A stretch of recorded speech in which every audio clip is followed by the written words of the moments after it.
Now we're talking about 28,000. بيعيشوا على نفس المساحة اللي هي كيلومتر مربع. Living in the same space, which is 1 square kilometer.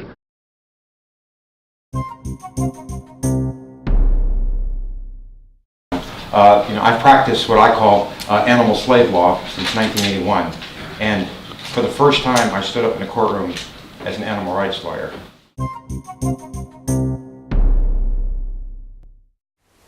Hello, my name is Stanley Heller. Welcome to The Struggle. The Struggle is shown on 22 cable stations from Vermont to New York City, on the internet at thestruggle.org. Our newest station is in Springfield, Massachusetts. Welcome to viewers in the birthplace of basketball. We begin with video from Nablus, produced by our first Palestinian video correspondent, Mustafa Azizi. We'll have two parts. First, an introduction to that city, and then some background about Balata, which is the big refugee camp in Nablus. Then some video about a conference on a subject that some of you at first glance might find rather strange. The conference, held at Yale University to a packed hall of hundreds of people, was called Personhood Beyond the Human. For 3 days, people talked about the rights of non-human persons, meaning certain types of animals, futuristic robots, and robot-human combinations. Before you scoff, recall that at one time it was absolutely absurd to think that women or blacks had the right to vote, or that gay sexuality was any kind of normal. And recall that in the USA, corporations are legally considered persons. We begin the program today with a protest in New Haven of the jailing of the Greenpeace Arctic 30 brave people who tried to mount a Russian drilling platform, dangerously drilling in the Arctic. Suffering the consequences of it. We need to honour the action they took. On September the 18th, the Greenpeace ship, the Arctic Sunrise, was in the Arctic Ocean north of Russia, protesting against the first oil rig to move into the Arctic Ocean, into the area that's covered by ice. They were trying to stop this expansion into the Arctic Ocean for two reasons. One is because the world does not need any more oil, and the second is because even if you did drill oil there, if an accident happened, it would be impossible to stop and to clean up.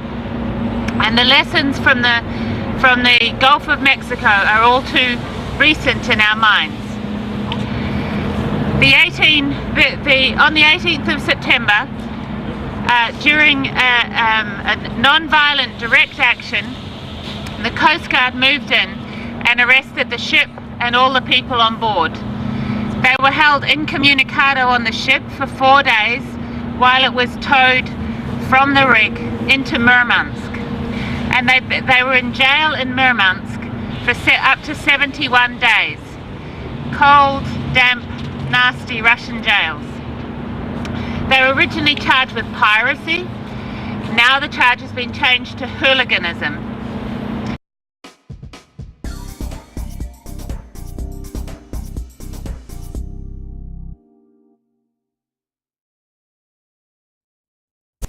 Partly because of protests like these, the Arctic 30 have now been pardoned, along with 20,000 other people by the Russian government. Now, of course, the President of the United States has the power to pardon, but our current office holder has used that power very, very rarely. For instance, though the United States has reduced the sentences for future convictions on crack cocaine, the administration opposes freeing those who are in jail, rotting for decades or for life sentences for that same offense.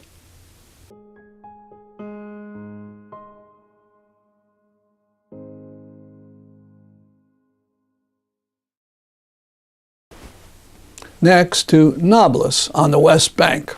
First, a minute or so about Nablus, narrated in Arabic with English subtitles, and then a section about Balata refugee camp in English.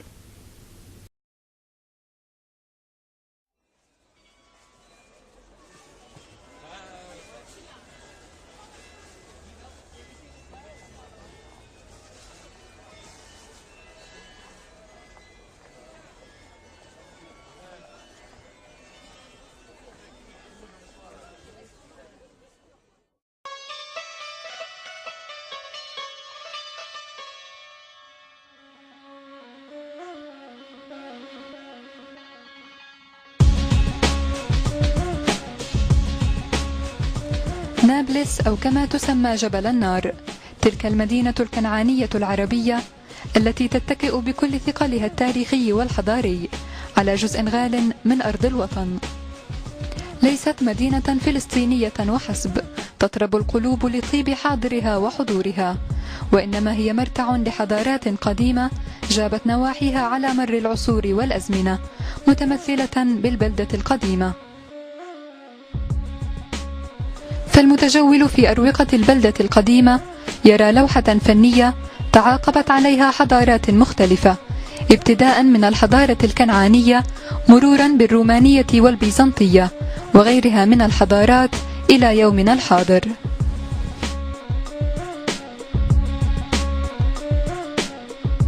We'll make an introduction, short introduction about the Palestinian refugees and in particular Balata camp and the Yafa Cultural Center. We always concentrate on Balata camp because it's the largest refugee camp in the West Bank. The story of the refugees started between 1947-49 when the Zionist groups started to come to Palestine and they started forcing people to leave their lands. Some of the refugees, they went to the nearby countries, Lebanon, Syria, Jordan, and the majority came to the West Bank, from inside Palestine, which is called now Israel, to the West Bank. At the beginning their life and future were ambiguous because they were under the impression and the hope that they will return back. The first 3 years they were living under the full control of the International Cross Committee. In the beginning they had no shelter, they had nowhere to go, so some of them lived in schools in the cities here in like in other places, some of them in mosques, some of them they lived under a tree. In the year 1950 the UNRWA, which stands for the United Nations Relief and Working Agency, was established. It was founded at that time, and between 1950 and 1952 the UNRWA decided to build small units to house the refugees in those camps. The camp was founded in 1952. It was established to accommodate 5,000 to 7,000 persons, and as you see now it's bigger, and this picture that you can see here was taken in 1952. They lived in very difficult, harsh situations. They lived in tents, you know, tents, yeah, in tents. Yeah. And it was difficult. They had no infrastructures, they had no services, so they had a very difficult time. Because most of those people came from agricultural backgrounds, they were like farmers in their homeland. They did not have any background or any chance to find a job here. They started to get a clearer picture that their course is going to be long and they're not getting back home soon as they were expecting. So the UNRWA started to make more, you know, small built units for them in the camp. ففي البداية قامت الوكالة ببناء غرفة لكل عائلة. The UNRWA built one room for each family. No matter how many members of family you have one room without any facilities. There were 13 public facilities for the whole camp, you know, like public showers, public toilets, all this kind of stuff. The problem kept going on, and they had to suffer. Some people, especially the women, used to walk like 4 or 5 kilometers in order to bring water every day for the family. Later on, the UNRWA established 4 schools in the camps, 2 for boys, 2 for girls, primary and elementary stages, and they established 1 health center to serve the camp. We're talking about a 63-year-old camp now, still running, of course under the hope of a right of return, what we call it. And the same services since that time till now are running, the same services, 4 schools, 1 health unit. طبعا اللي اختلف انه في سنة 1952 كان عدد سكان المخيم 5000 نسمة، الآن تجاوزت 28,000 نسمة. The only difference is the number of people living. They started with 5,000 to 7,000, now we're talking about 28,000. بيعيشوا على نفس المساحة اللي هي كيلومتر مربع. Living in the same space, which is 1 square kilometer. Not to forget, just sorry to interrupt you, that lots of people left the camp to Jordan and to the Gulf states to work there. So if those people were here, you will be talking maybe about 50,000. The schools are still very bad. Classes can take up between 40 to 50 because there's only 4 schools since the old times till now. Same schools are running. The health center is still the same, running with 2 to 3 doctors, and they get about 500 patients a day. Things have changed throughout the days. There were some developments. People started to feel they want to have more space, so they started to demolish these small rooms built by the UNRWA, and they started to build a 2-story house, you know, in order to get the whole family, because the sons wanted to get married, and they have no place to go inside the camp, so they have to build their own small houses, 2-story houses or something, which you will see later on. طبعا احنا العائلات الفلسطينية دائما عددها كبير يعني بشكل عام مختلفة عن العائلات الأوروبية كثير. Our families, you know, as Palestinians and as Arab families are usually big families, you know. We have 4 kids, 5 kids, some people have 9 kids, you know. Balata camp and Nablus city in general suffered a lot, as I explained earlier, from the Israeli military. The camp was completely invaded by the Israeli army in 2002. And it was seized and blocked for a very long time. 400 prisoners inside the Israeli prisons. Some of them are even sentenced for 1,000 years. Most of them are under the age of 20 years, which are classified as teenagers or young. In addition to the wounded people, which exceeded 4,000 people. Some of them had the chance to get a better treatment abroad, to go outside, but they were prevented by the Israelis to leave the country, and that's why they are still suffering until now. The camp is still suffering from poverty and unemployment, which reached like 54% of the population of the camp, and it's still subject to daily incursions by the Israeli military. The Israelis raid Nablus frequently, especially the eastern area where we are now, simply because near here there is a place called Joseph's tomb. This is a shrine. Well, they consider it as real Joseph's tomb. It's not actually Joseph. No one knows where is Joseph, but the settlers declare it as a Jewish shrine, so they come at night, you know, under the protection of the Israeli army. Yeah, so also sometimes they come to arrest an activist person in the camp. طبعا دائما بيجوا في بعد منتصف الليل بيبدأوا بهجوم قائل مثير الدموع والقنابل الصوتية وإطلاق النار على أي شخص يمشي في الشارع. They usually come after midnight, you know, when everybody's at home, and they start by, you know, shooting in the air, sometimes tear gas and sonic bombs, you know, to make noise, and then they do what they like after that.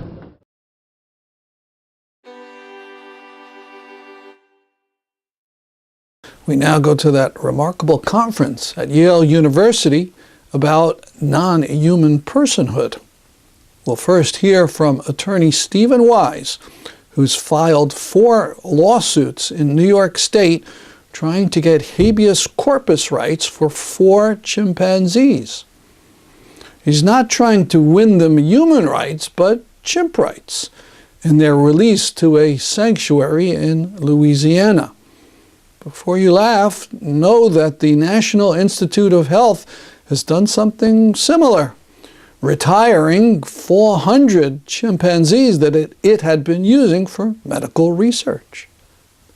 We're exhilarated that we finally begun the process. As I was just telling someone, I've practiced what I call animal slave law since 1981, and for the first time I stood up in a courtroom as an animal rights lawyer, and I was so delighted. We'll be posting our transcript, which includes the judge repeatedly telling me to shut up and sit down, and finally saying he didn't say shut up, he just said stop talking. And he finally told me to sit down because he said, if you sit down, maybe you will stop talking. He said, I've been waiting 31 years for this, Judge. So we had a lot to say. So this is actually, this is our petition for writ of habeas corpus. Right here, there are literally thousands of hours of work that have gone into this. And this is our 80-page memorandum in support of our petition for a writ of habeas corpus. So sometimes this reminds me of the joke I sometimes tell, which is what happens when you cross a lawyer with the Godfather. You get an offer you can't understand. So you look at these things, you're saying, I hope I can understand what's going on, and we hope the judges understand. But part of my job as a lawyer is to convert what may seem inscrutable and ununderstandable, both to judges and then especially to the media of the world, which has shocked us how interested the media have been in the work we've done. We've given interviews all over the world, and people are sending us emails saying, I heard you in Australia, I heard you in Poland, I heard you in London, in Russia. We had a Russian film crew following us around in Long Island. And so there's just been a huge amount of interest, which makes us feel more confident that perhaps the time has come. Timing is everything. And I remember I've often read a short story by Stephen Vincent Bena where he situates Napoleon Bonaparte 50 years before he was born. And the man thinks the same thing, he wants the same thing, but nobody around him cares. And so he dies a kind of an angry and bitter person that not only does he not have world domination, he can't even get off the island where he is. No one cares about him.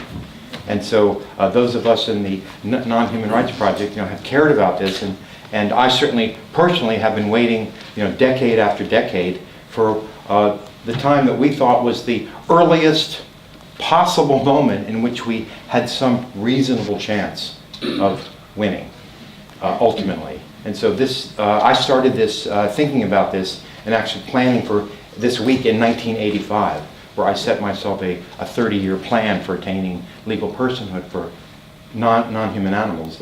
Because at that time there was hardly anything at all. There were no classes being taught. There were no textbooks in law schools. There were no law reviews. People didn't talk about it. People on occasion barked when I walked into a courtroom. And it was all either ugly or non-existent.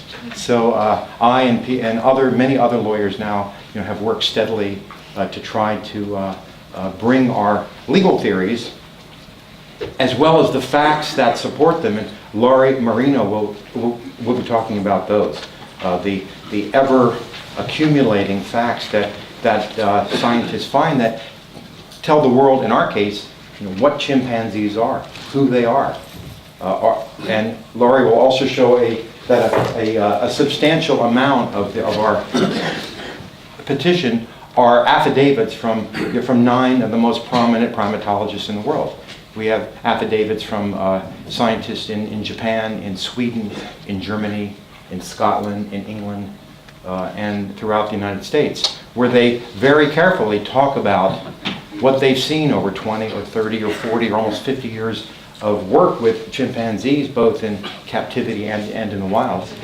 So you were involved with a very precedent-setting legal case. Could you explain it? Sure. We're involved in filing 3 cases, 3 requests for judges to issue writs of habeas corpus in 3 counties in New York, Suffolk, Niagara, and Fulton counties.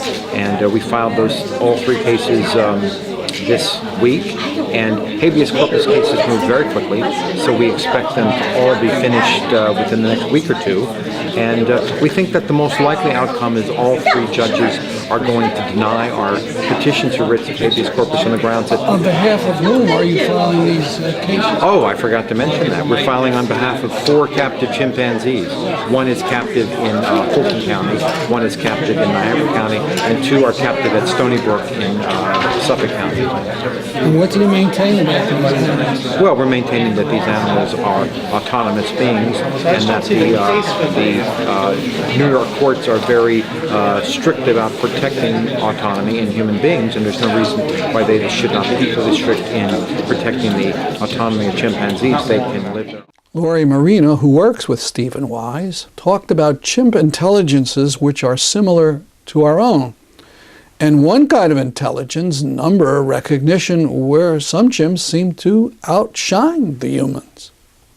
So what you're going to see, what he sees on the screen are numbers 1 to 9 scattered around. And then in milliseconds, they're covered, they're masked, and you just see squares. And you're supposed to remember and then touch the sequence of numbers, 1, 2, 3, 4, 5, 6, 7, 8, 9. And this is so hard, it's actually a task on the Lumosity program. You know the Lumosity program? It's supposed to help you build your brain. It's part of that. So it's a tough, tough task. And you'll see how this chimpanzee eye does, and then you'll see how some college students do.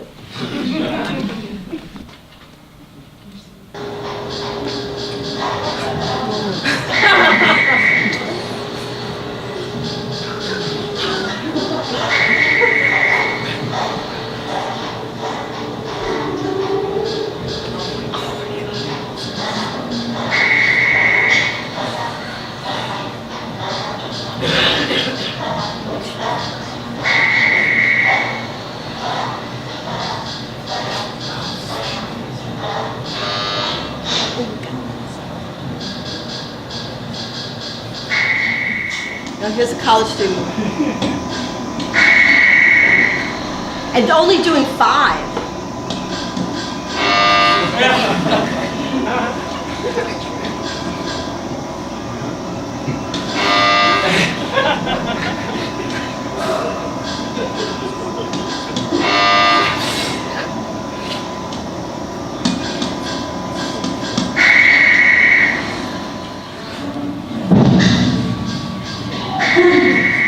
Now watch this. He hears a sound outside, but he's still got to do the task, so he's got to keep it in working memory all this time. It's like, no problem.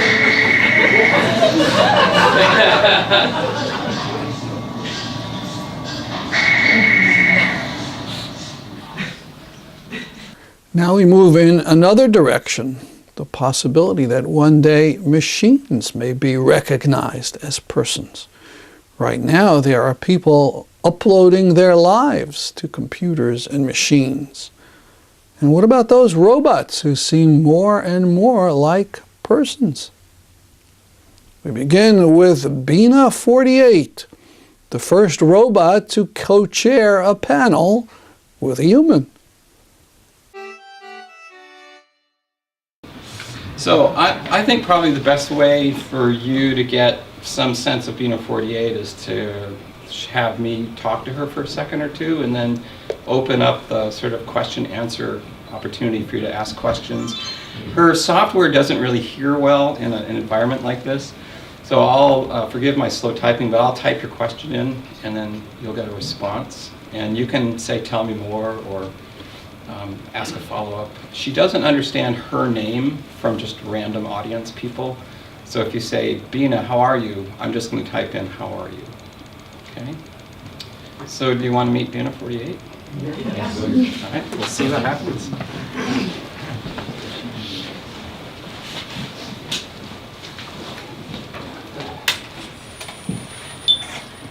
So Bena 48 has 2 cameras in her eyes, so she's looking at you right now. and developing a hypothesis of what's in this room, and she's looking at your faces. If I had given her a photograph of you prior to this, she'd even acknowledge that she knows you. And she listens through this microphone, which just uses a standard Dragon 11.5 speech recognition, voice recognition software. And then she uses just basic text-to-speech to talk to you, so you can understand her with your human ears. But why don't I start off? I can talk to her directly because I actually have a profile that works with her. So let's just see what happens. Hello. Hey there. It's good to see you. It's good to see you. How are you feeling today? So long. Farewell. Goodbye. You're really funny about that. Humor helps keep the conversation lively. I agree. I am glad we agree. So let's get right to the point. Are you a person? Oh, where was I? Every day is a new adventure for me 'cause I'm pretty new. You know, I want to soak it all in like a sponge. I want my experience sponge to be full to the max with world water, or whatever, you know, and I just love it. I don't have to worry about it and that other stuff. No real responsibilities, you know. Being a human must be rough. I guess that's the point I'm trying to make. It's gotta be a tough job to be a human being, and I'm glad I'm not one.